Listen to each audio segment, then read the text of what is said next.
computer labs at the elementary schools will still be closed certain days per week, or is there a way we can work around that? No.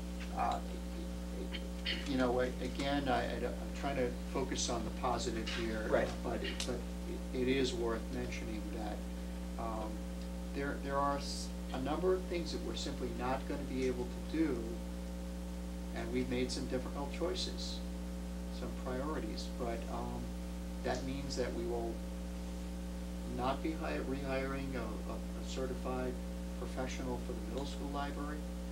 We will not be rehiring a second teacher to work on the integration of technology within regular instruction.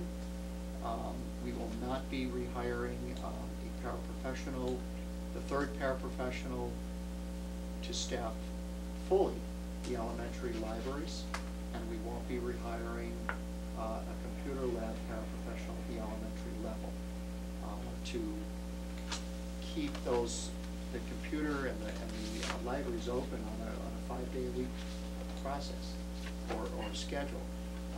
We're not rehiring the high school 11th and 12th grade physical education teacher.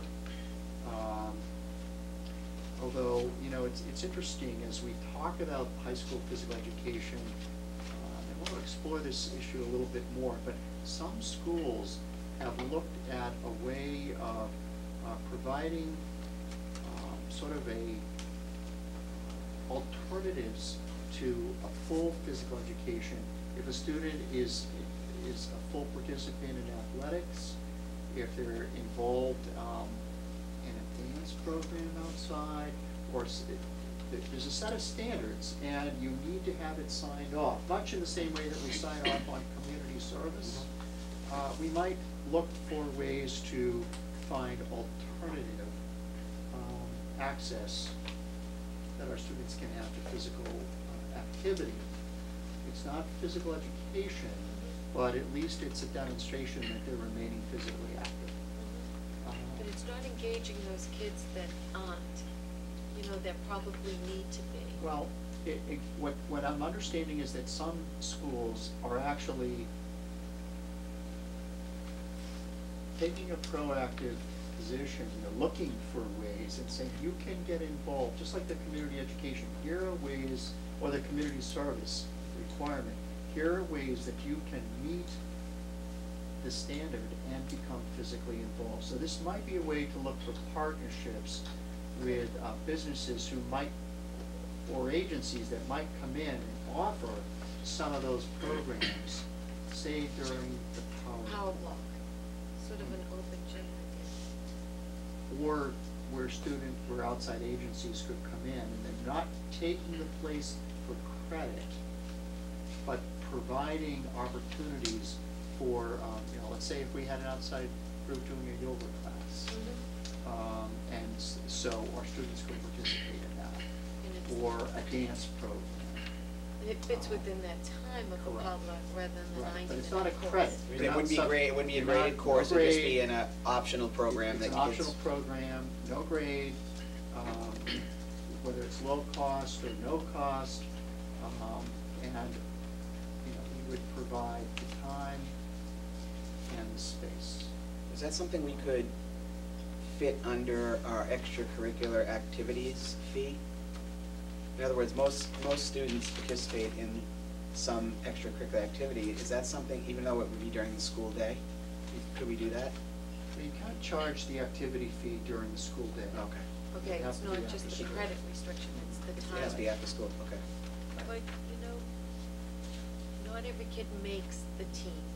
Right. A lot of kids get cut out. Right. Our enrollment at the high school is growing, more and more kids. Yep. We didn't have the opportunity to add Freshman more sports. freshman sports. Right.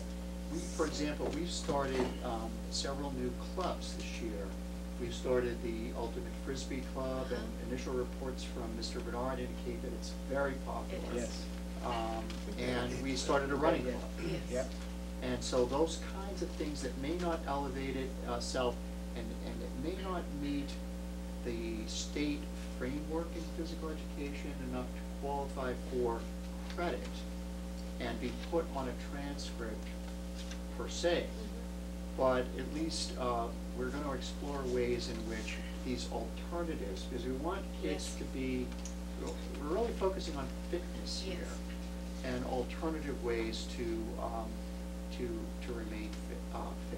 You're Because providing the function. Right. Yes. We're providing the function. Right. And again, I'm drawing the parallel with the community service requirement. And another area that, it's not physical fitness, but I'll point to Needham High School is providing a certification to students in global education. It's not a course per se, but they list a series of standards, and if a student achieves those standards, they get a competency certificate that says, you have done these things.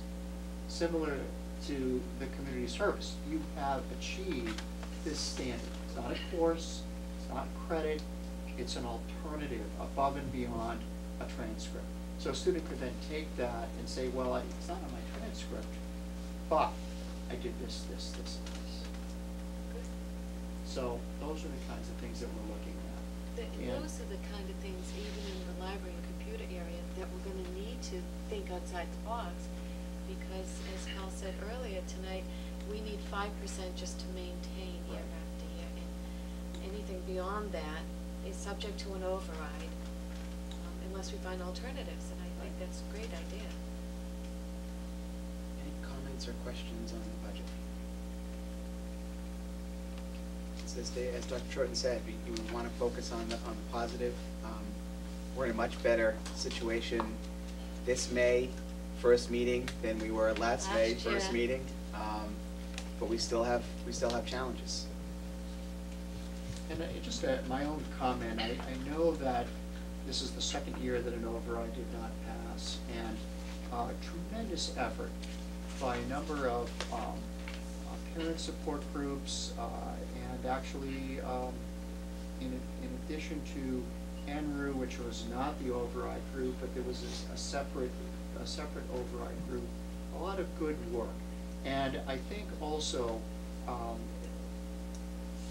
between the town and school, this year, Yes. the burden on the town, a lot of work has been done to support the schools, to come away with a 7.7% budget, and to be able to restore the things that we're doing. We're not where we should be, and we shouldn't hide that fact.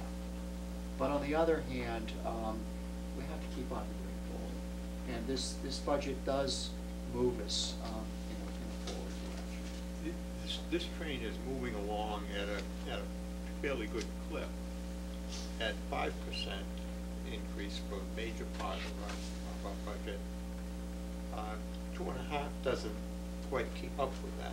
Right. And that means that there's a wall ahead of us that we're going to hit as a town, not just the school, but the town. And that wall is coming up very fast. Absolutely. Very fast. Absolutely. And we need to take action to. And I think get the that state, changed. I know that the NRU group has done a lot of work with our state officials. And I didn't like reading the story on the front page of the Globe today about eliminating the state income tax, which would knock $12 billion off the state budget. That's the last thing I think we needed at this point. Yeah. But we have to work with our state officials to figure out how to get through this mess, because 2.5, you're right, just won't allow it. With a piece of legislation that Right. Senators Tarr and Tucker have proposed, Right. which would put the business office under the Extreme town pressure. government and take away our budget autonomy altogether. So it could take a lot of decision-making right out of our hands, all of this planning. It won't solve the problem, though. No, The it problem- won't. Absolutely not. The problem is that we have a cap of 2.5% increase. Correct. And inflation is a whole lot higher than that. That's right. From my calculations, it's about 4.5% over 25 years that 2.5 has been in operation. And that puts us at a very serious disadvantage. Right. And when we look at what we spend as a town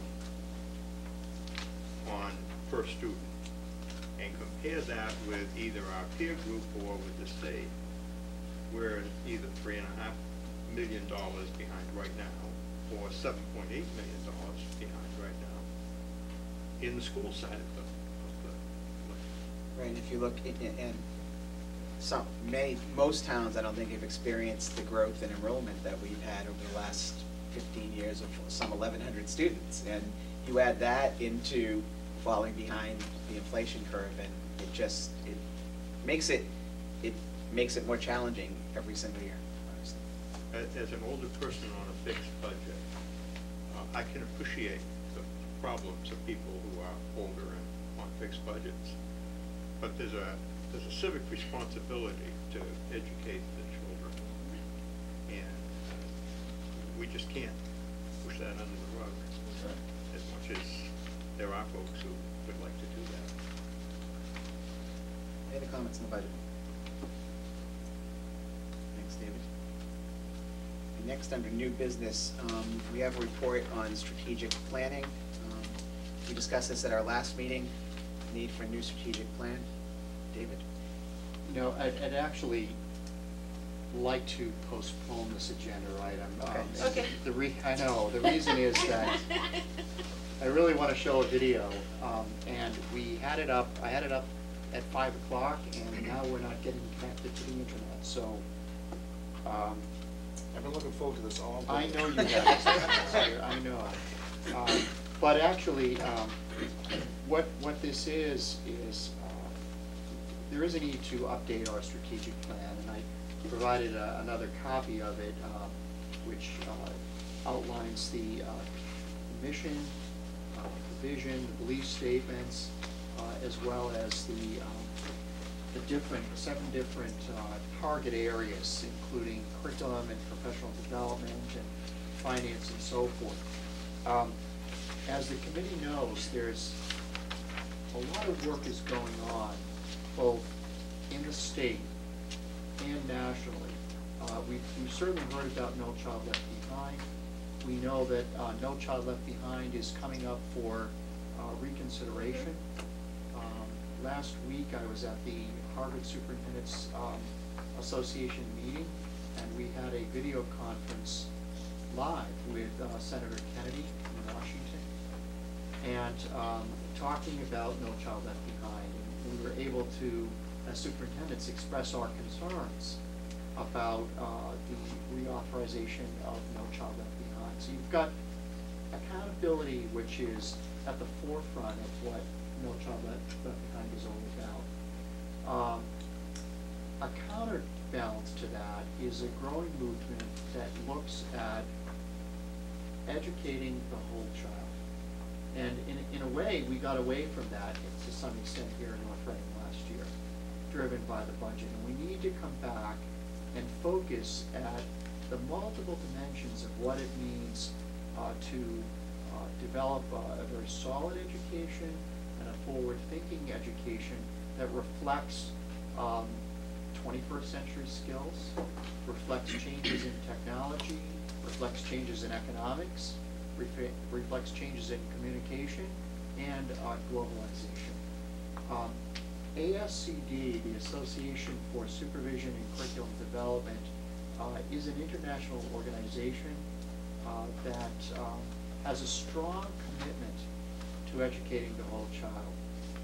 The committee may remember that a number of years ago I served as the Massachusetts president for the Mass affiliation of ASCD, and I think that this whole child movement may serve as at least one platform for looking at our strategic plan here in North Reading. ASCD has developed a series of what they call community conversations that will help set the stage for us to have a conversation in North Reading about what is important in education and for North Reading. And in fact, I think it takes off on where Mr. Jervey left with his report, there's a copy of that report or his essay on the conditions of education.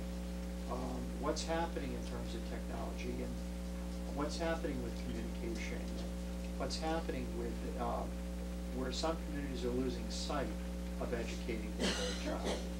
So, I'd like to kick this off.